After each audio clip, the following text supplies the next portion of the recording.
Everybody, thanks for tapping in to KRFF 95.9 LPFM, Moorhead, Fargo, RadioFreeFargo.org. You can listen, you can stream wherever you are in the world. This is a station ran on people-driven funds. We depend on you guys. We depend on underwriters. So if you'd like to do either of those things, you can hook up with somebody that can take care of you. RadioFreeFargo.org. Side Stage with Trav on Thursdays, noon to 3. Another humdinger of a show. I'm going to do my best just to kind of come up between like 20% underneath him, you know, because he puts on a nice show. If you want to listen to entertainment-driven stuff, a little rock and roll, noon to 3 on Thursday, Side Stage with Trav. Next, now, 4 to 5, Canna-Talk ND with Wilson. I'm Wilson. We talk about cannabis legalization. We talk about the progress cannabis is being made in our world. Little side cheeky stories that I pick up. And it's the last week in cannabis, so you're not going to get 2 weeks. It's not going to be the last 2 weeks. I talked about 2 weeks ago. So this is the week in cannabis. We're going to talk about it. 420. I open a big fat bag of cannabis news, and this Thursday's no different. Well, it's a little rainy, a little sad out there. I walked to the studio, and it was not raining. So now I'm hoping that it'll stop before I walk home, because you got to protect your cell phone. That's the game. But anyway, this show, Canna-Talk ND with Wilson. Again, it's at 4 o'clock. I get in here, 4:20, open a big fat bag of cannabis news. This Thursday's no different. It's 420 degrees in the studio. I'm dressed appropriately. I hope you all are too. Right after me is Stinky Arts Music Mart. Locals on the 8, Radio Madness, and then Black Ring Stinkin' Ritual wraps up your Thursday here at KRFF 95.9 LPFM. Now, this show is brought to you by Black Cottage Alchemy. You can find Black Cottage Alchemy at blackcottagealchemy.com, Black Cottage Alchemy on Facebook. They have a wide range of products, most notably the body butter, CBD, albine hemp. It's got a bunch of herby herbs in there. It's really, you can use it on anything. Tattoos, stretch marks, funk feet, funk face, funk hands. That was kind of fun to do. But anything you got going on in your body that starts happening, you're like, ooh, that looks weird on my skin. You put some of that body butter on you, bam, you're going to see results. They're sponsoring the show. Thank you, Black Cottage Alchemy. If you go over here to Toe Cheek Products, which is also downtown, coincidentally, a mere 50 feet from the studio, you can go in, you can get some of this Black Cottage Alchemy products, and they have other products. You can ask Joe. He can tell you about it. Again, most notably, body butter. That's what you're going to want to get first. Just trust me. And thanks, Black Cottage Alchemy, for sponsoring this show. There's also the ND for Freedom of Cannabis Act petition in there, and sign that. You're helping move the cannabis legalization movement forward here in the state of North Dakota. Our legislators dropped the ball. They didn't do no good for us in the legislative session. And in fact, they made Delta 8 illegal. So the only thing they did do was they put the one thing that was legal that people were utilizing, and they made that illegal.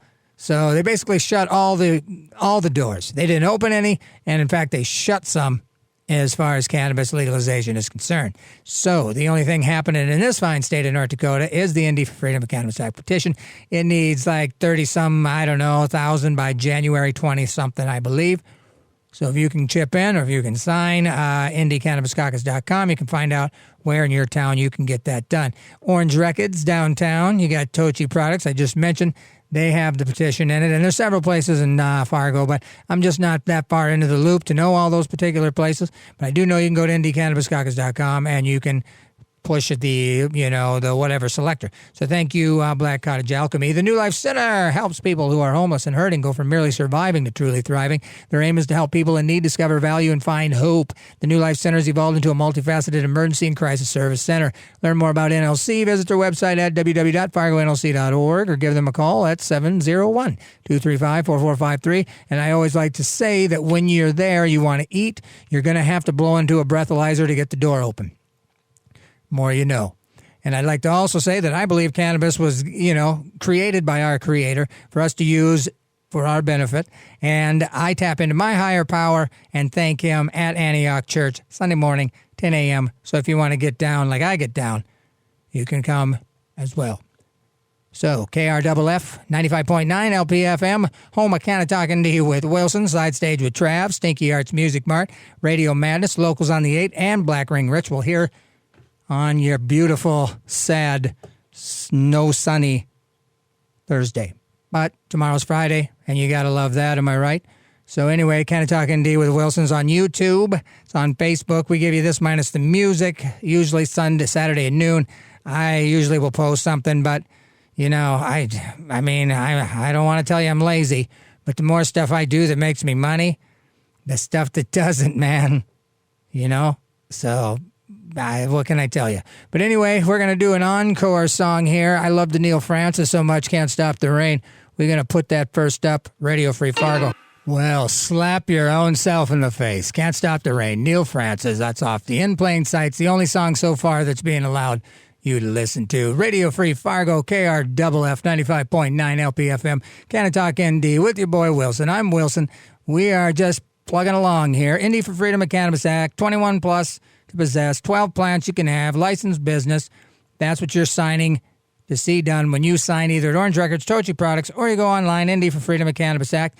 I've got 2 minutes to hurry up and tell you quick about what's going on with Kratom. So Kratom last Thursday, I was going to stop Friday.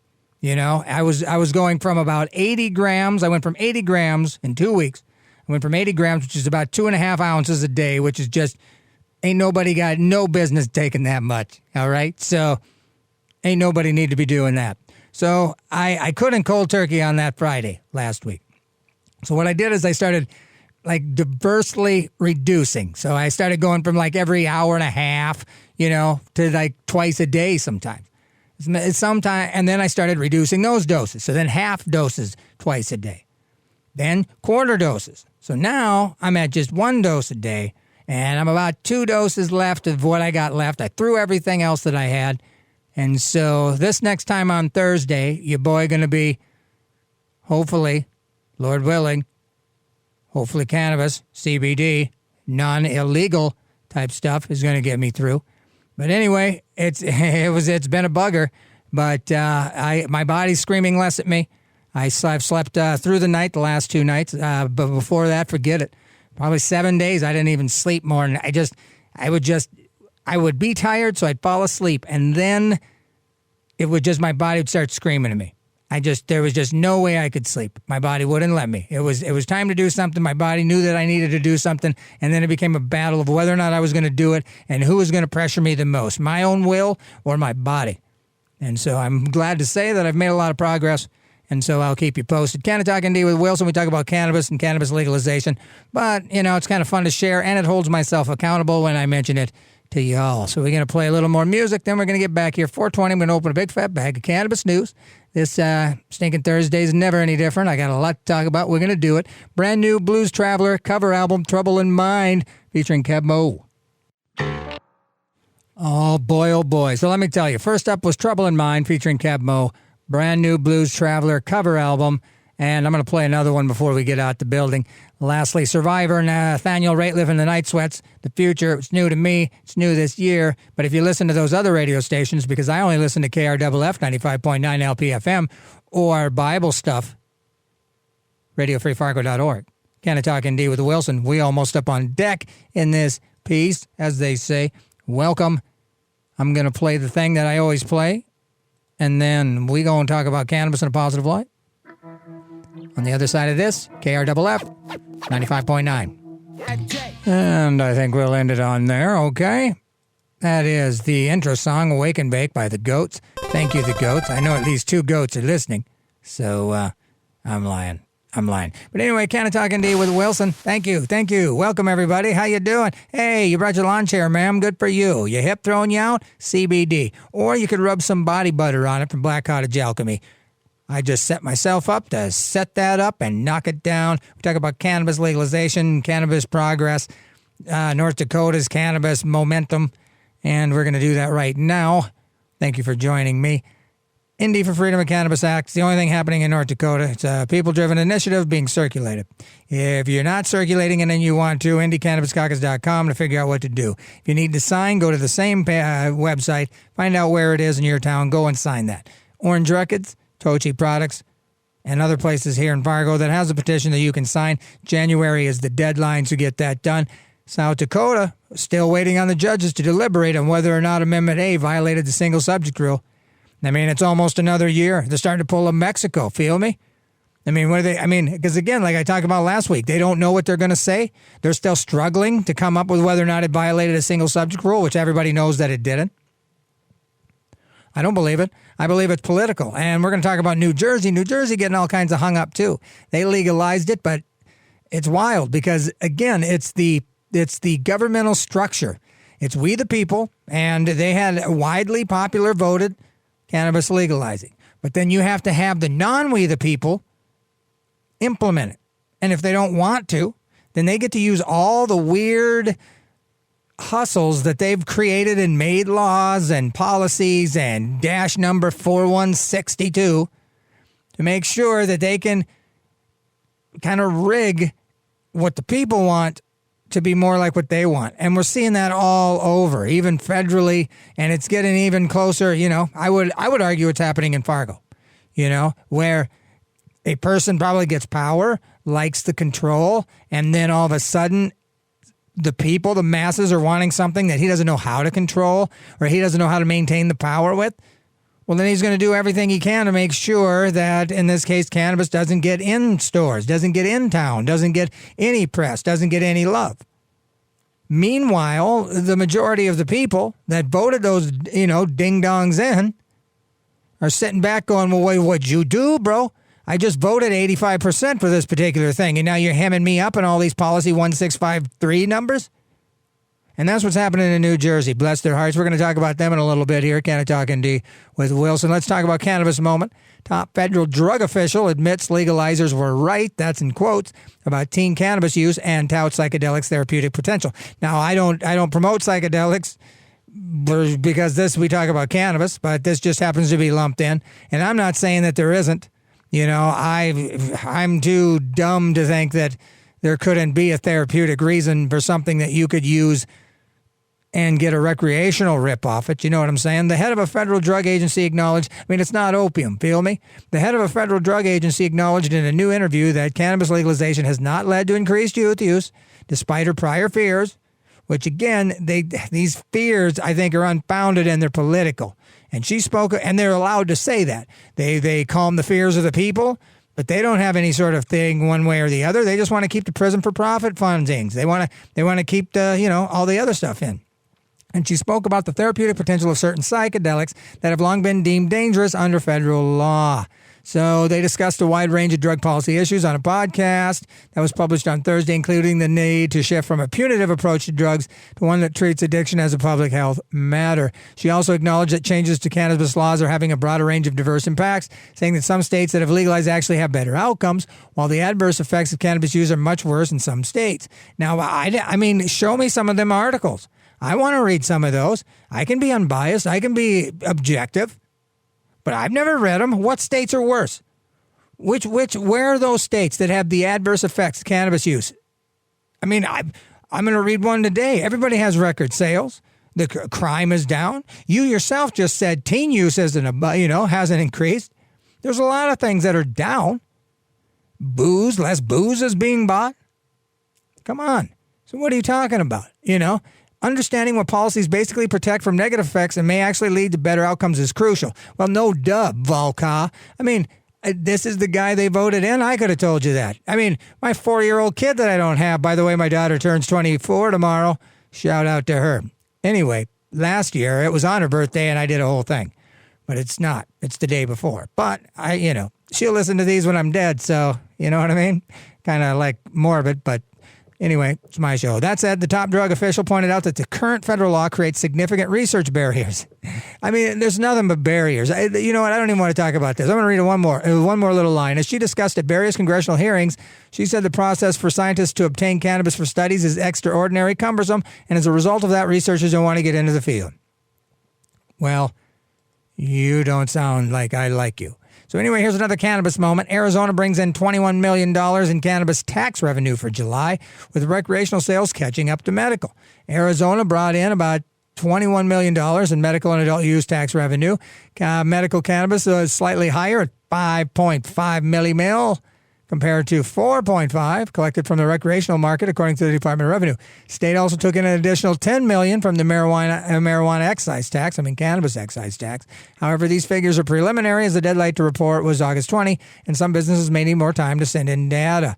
With the maturity of our medical market, I don't expect to see adult sales eclipse medical sales as quickly as they did in Illinois, but what's clear is that both patients and consumers are extremely excited about what Arizona operators have on offer. So California, for example, collected about $817 million in adult use marijuana tax revenue, and that's 55% more cannabis earnings for state coffers that was generated in the prior fiscal year. So I'm presenting you with these revenue wins.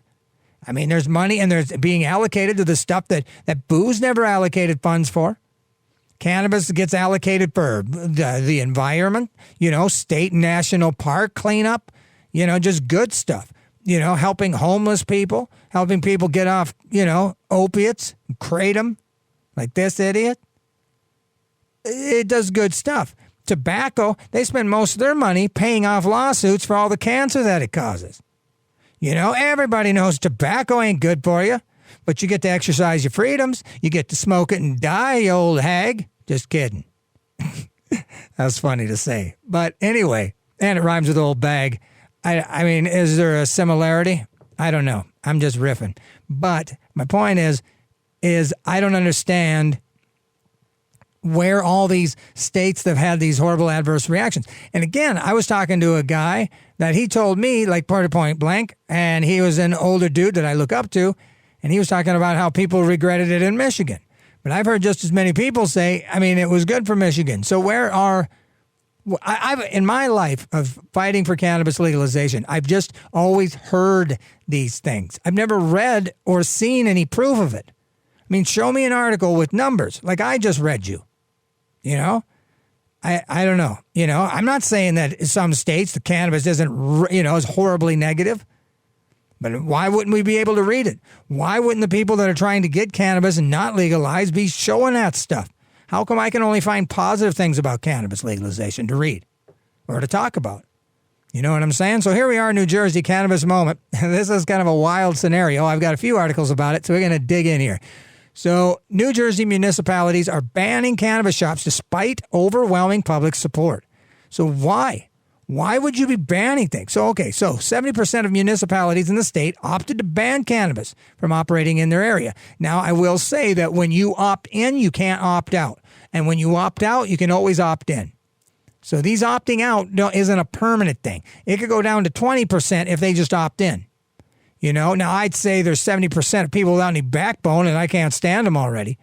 But that's the way capitalist bricks run with, They like the money revenue that's happening. They don't want to put in the investment because they're not sure. They want to watch you fail or succeed, and then if you succeed, they'll get in there. I don't like those kind of guys. I like the ones that push forward, take the risk, do the right thing, and get dirty, you man with backbone. Not this flippy, flappy, political googity-goo we got ourselves into. So the answer isn't simply NIMBYism, which I don't even know what NIMBY stands for. I could guess right now, but maybe you guys know. So, as some prohibitionists would have it. First of all, voters haven't had a direct say in the local decision so far, with local officials making the choice through city councils. See, that's what I'm saying, city councils. The local officials are making the choice. Voters haven't had a direct say in the local decision so far. But it's also the case that elected officials, several areas who do support cannabis commercialization, chose to enact a ban ahead of an August 22 deadline simply to give themselves more time to develop individualized regulations before greenlighting cannabis companies. Now, that makes sense. That was also the deadline for New Jersey Cannabis Regulatory Commission to issue initial state regulations for the market. So David Nathan, founder of Doctors for Cannabis, he fought hard for cannabis legalization in New Jersey, but in the past couple of months has recommended that municipalities opt out of allowing dispensaries as a temp measure, unless they were ready to approve a specific dispensary before the opt-out deadline last week. That's because towns that opt in, like I said, cannot opt out for several years, but towns that opt out can reverse their decision at any time. So at the end of the day, that's kind of a smart thing, but the people that voted, do they see that? The majority of people that voted for it, do they see it? Because basically what they're saying is that I'm going to have to drive 160 miles to get a pre-roll. You know what I mean? So, in fact, I'm on the Princeton Cannabis Task Force, not me, him, and recommended that we opt out until we have zoning and other governance issues worked out.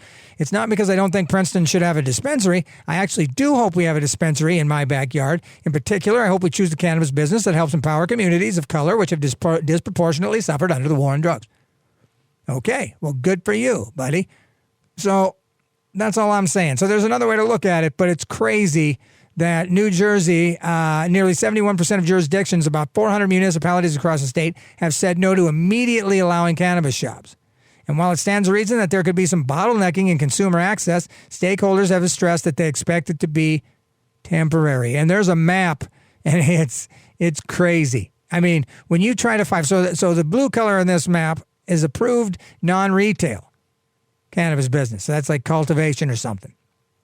Approved retail, there's like 1, 2, maybe 15 little counties in like this 800 counties or something.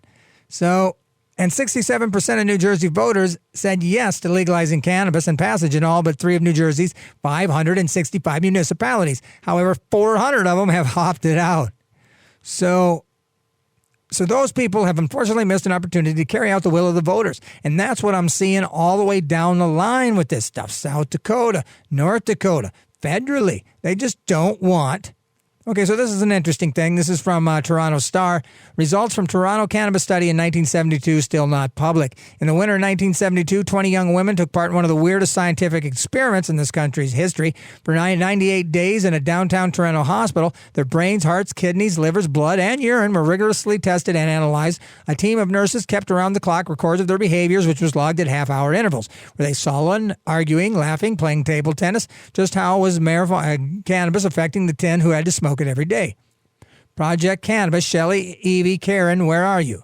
By spring, the blood work had left so many tracks on the women's arms that each subject received a typed and signed doctor's letter indicating they are part of a clinical investigation and not drug addicts.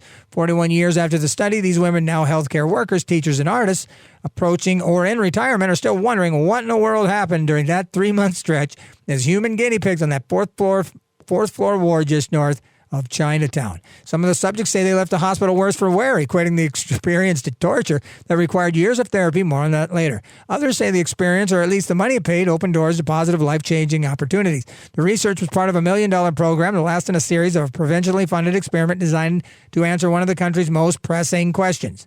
You know, if healthy young Canadians smoke cannabis regularly, would the economy go to pot? And that's just like some cheeky stuff here on Canna-Talk ND with Wilson on KRFF 95.9 every Thursday, 4:20. I open a big fat bag of news, have a fat bag of cannabis news, and I'm doing it for you right now. We're reading about this weird research thing. The findings, some suggest, may have been politically inconvenient. As Justin Trudeau and his fellow Liberal leadership contenders resurrected debate his father started more than 4 decades ago with the party now showed the support. And so anyway, they're just trying to figure out. Okay, so let's see. So Doreen Brown knew the scene. A few years after her mother died, she moved to downtown Toronto to live on her own. I was full of grief, brick wall. I did things I knew weren't good for me, acid, mescaline, cannabis. I'd be at Yorkville some days till 3 or 4 in the morning, and she was only 21, but the lifestyle was wearing on her when a coworker told her a group of scientists were looking for female volunteers to participate in a cannabis study for money. She saw an escape. Just the idea of living rent-free and not having to be responsible. It was a very split-second decision, Brown says. I didn't like what I was doing. I wanted to change it. Thought, why not? It was an adventure at first, she says. So that's kind of wild. And that's just a little something I thought I'd read. And if you want to Google it, because there's a lot more to this story, you can go to the Toronto Star. Results from Toronto cannabis study in 1972 still not public. So let's see what we got here. Top federal drug officials admits legalizers were right about teen cannabis use and touts psychedelics' therapeutic potential. Now, I think I already read that, so I'm going to boop that out. So here's cannabis moment as well. Feds in California governor exploring rules for medical cannabis use in the hospital. So that's really groovy. The U.S. Department of Health and Human Services and the governor of Cali are looking into whether hospitals and other healthcare facilities in legal cannabis states can allow terminally ill patients to use cannabis without jeopardizing federal funding. The move comes in response to a request from a state lawmaker who's pursuing legislation on this issue. California's Sen Ben Hueso is sponsoring a bill meant to codify the California hospitals can permit such treatment. And after he sent letters to state and fed officials last month inquiring about cannabis access for patients, he's received calls from representatives of both Secretary Xavier Becerra and Gavin Newsom, ensuring that their offices were looking into the matter. It seems like federal always gets in there, and the fact that they want to use it for terminal patients with all this information that cannabis is medicinal, it blows my mind. And that's why I have a hard time trusting the government and the hospitals when they overlook and in fact were deceptive in the beginning and played it off like it was bad, and then they just couldn't keep that lie in, and so it's crazy. So this guy, Jim Bartell, did eventually find a facility that agreed to allow the treatment, and he recounted that his son's quality of life improved dramatically in those last days. He would sleep through the night, wake up pain-free. He was talking, texting his homies, asking them to visit him. During his last 2.5 weeks, he met with a dozen of visitors, spent an hour every day talking to his son, just the two of them. So just that report alone should have this expedited into the hospitals. Why would you not take that serious? What would be the problem? I mean, you dope them terminal cats up way up anyway. I mean, don't get me started about the Afghanistan poppy fields, the billions and billions of dollars they're utilizing to shove that into this guy and have him float around his apartment a little bit when they can't talk to nobody because he's so doped up. Well, this guy, he's interacting. He's making some more memories quick for the other people, not him. I'm realistic. But still, it's, I don't know why we're so hung up on it. I really don't. But anyway, so here's another little kind of like side story. This is from MJ Biz Daily. More than 70% of New Jersey towns ban adult use cannabis retail. So there's like 500 in some counties, 400 of them opted out.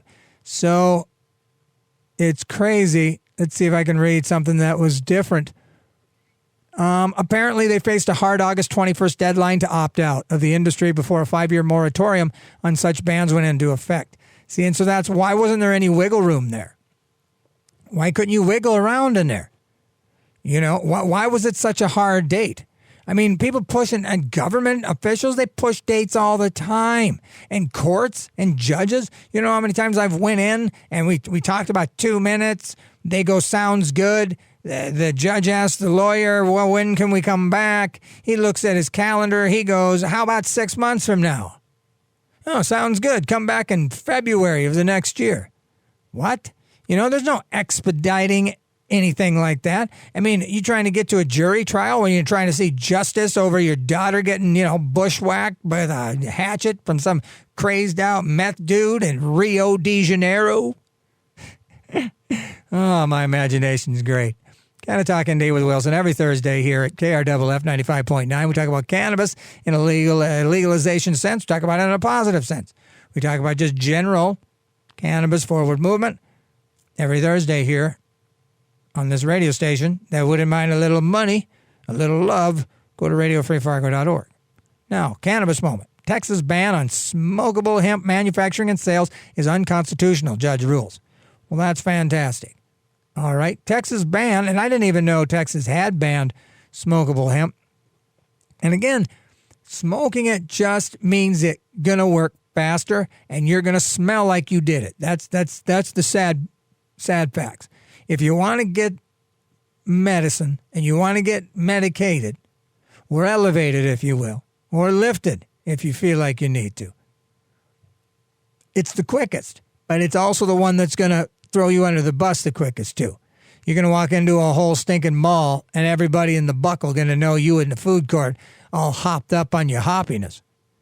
So alternative methods are proven healthier, but again, if you need it right away, so I think it's wrong to ban it, So in a major victory for the state's hemp industry, Judge Laura Livingston of the 261st District Court ruled in favor of plaintiffs, a group of hemp businesses who sued the Texas Department of State Health Services over a ban on the manufacturing and selling of smokable cannabis.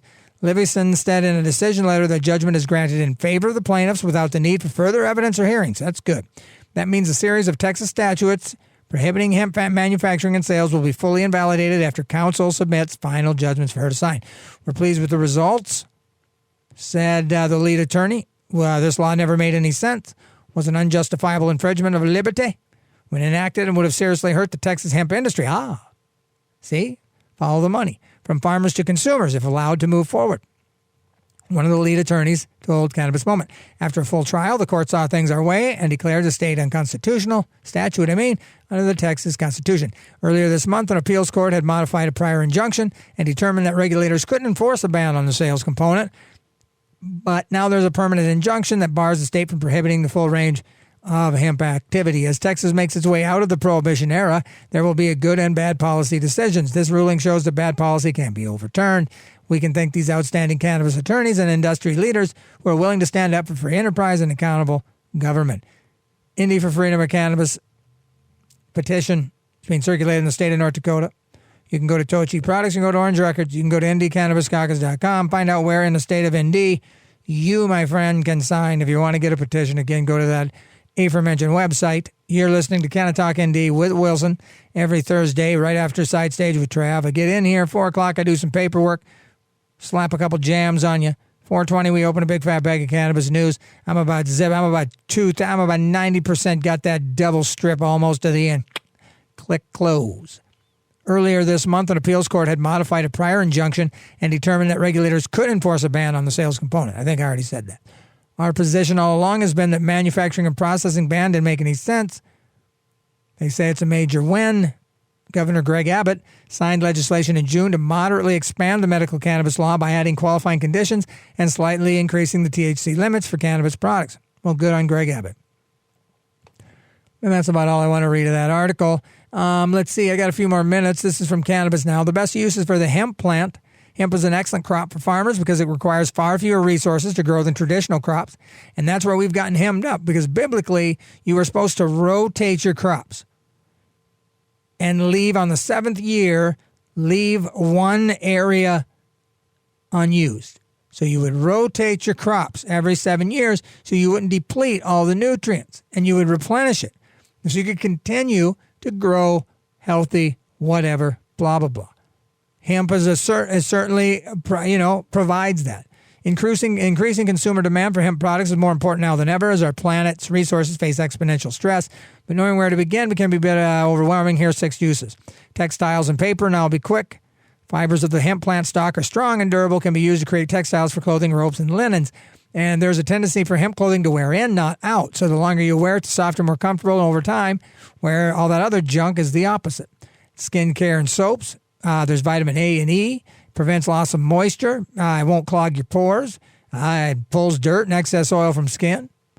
Why can you go wrong? You can grow your own home with hemp. The hemp plant can be grown, processed into building materials that replace large portions of the plywood, traditional drywall, and insulation, as well as glues and sealants. Come on.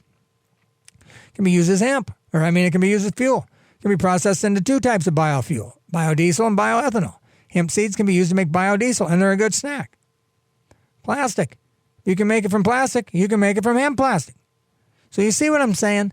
Everything that people have made money on over the years and in our history, DuPont and all them cats, when they made hemp illegal, they became the source for all these things that cannabis can do. Protein. Hemp seeds are powerful. The oil within hemp seeds contains all 20 amino acids, including the 9 essential amino acids. It's rich in the good fats. Little seeds are a cost-effective and a nutritious option for livestock feed. And that's what was happening. Back in the day, the livestock was eating hemp. And so we were getting it in our milk. Everybody was hemped up. So anyway, I'm just saying cannabis has gotten the short end of the tie stick, and I don't appreciate it. And I think we all need to get behind it. Whatever side of wherever you're coming from, there's benefits to it. And it's not as bad as people think. So that's all I got to say to you. This hour of programming on KRFF LPFM, Radio Free Fargo, 95.9, is being underwritten by Flatland Guitar and Luthery. Flatland Guitar is your full-service guitar shop and your exclusive dealer for Yamaha, Taylor, and Paul Smith guitars and other brands. Their guitars are on consignment. They take trade-ins and have a full-service on-site repair center. Check out Flatland Guitar and Luthery on Facebook or visit them in person at 1450 25th Street South in Fargo. Shout out Flatland Guitar for underwriting the best radio station in this here town. So now what we're going to do is we're going to play another Blues Traveler cover. This is Crazy featuring Rita Wilson and John Schofield. Here you go. Well, that was a nifty version of Crazy featuring Rita Wilson and John Schofield. It's a brand new cover album with Blues Traveler. I actually didn't even hear any harmonica in there, so that's kind of ironic. You're tapped into KRFF 95.9 LPFM, Moorhead, Fargo, RadioFreeFargo.org. You can stream that wherever in the world that you are. You can tell your shut-in grandma in Denmark. You can check out Canna-Talk ND with Wilson. Talk about cannabis legalization in a positive light every Thursday. I get in here at 4:20. I open a big fat bag of cannabis news. Right after, before me was Side Stage with Trav, noon to 3. Right after me is Stinky Arts Music Mart. Locals on the 8. Radio Madness, and then Black Ring Ritual. And then it's nighttime for you guys. This show is brought to you by Black Cottage Alchemy. BlackCottageAlchemy.com. Black Cottage Alchemy on Facebook. You can go over to Tochi Products. Black Cottage Alchemy has a whole line of products there you can purchase. The body butter is what I promote and push, because I can't remember all the other stuff. And I use it. I've got it in my hair today. I rubbed it in my hands today. Put it on my feet this morning. So it's something I utilize into my day. I think it's a great product. Everybody that uses it feels the same way. You can also, when you're in Tochi Products, sign the ND for Freedom of Cannabis Back petition. And you can go to Orange Records. I believe there's some bracelets that you can have when you sign the petition. And so shout out again to Black Cottage Alchemy for sponsoring this show here on KRFF 95.9. I'm Wilson. I do a show called Canna-Talk ND every Thursday, 4 o'clock. I get in here. I do some paperwork, play a couple jams, 4:20. Nothing but the last week in cannabis news. Sometimes I'll throw in I guess you would say a feature story that's just kind of interesting, for whatever reason. I did that today. I'll be back next Thursday. You can bet that. Again, happy birthday to my daughter tomorrow. She's going to be 24, which makes me none of your business. Actually, I'm not as old as I would think that I would be when I would say that I had a daughter who is a third-grade teacher who's going to have a 24th-year birthday, and is actually engaged to be married, which it makes it even crazier in my brain as I say it out loud. But anyway, congratulations to those two, and educate yourself so you can educate others on the benefits of cannabis, and do that. Use the Google, read a little bit. Ask me. I won't answer. Just kidding. But anyway, it's kind of muggy. The rain looks like it's stopped enough for me to get home. So I'm going to put on my non-raincoat. I almost said my non-binary raincoat, which is kind of ironic when I think about it, how that just flowed out of my head. But anyway, I'm going to jump out of here. Stinky Arts Music Mart's right after me. Locals on the 8, Radio Madness, then Black Ring Ritual for some music. And there's nothing wrong with that, especially at night when you want to, kick your dog around. And again, I'm just kidding. That was a metaphorical phrase. I talk about cannabis, so I'm going to be a little, I'm going to be a little jovial. That's just the way it works. If I came on here talking about cannabis legalization, I was all angry and mad, that wouldn't make any sense, would it? No, of course it wouldn't. So if I can't rib, then I'll be Black Ring Ritual, But anyway, I'm going to get out of here. David Allen, Judgment Day. Peace.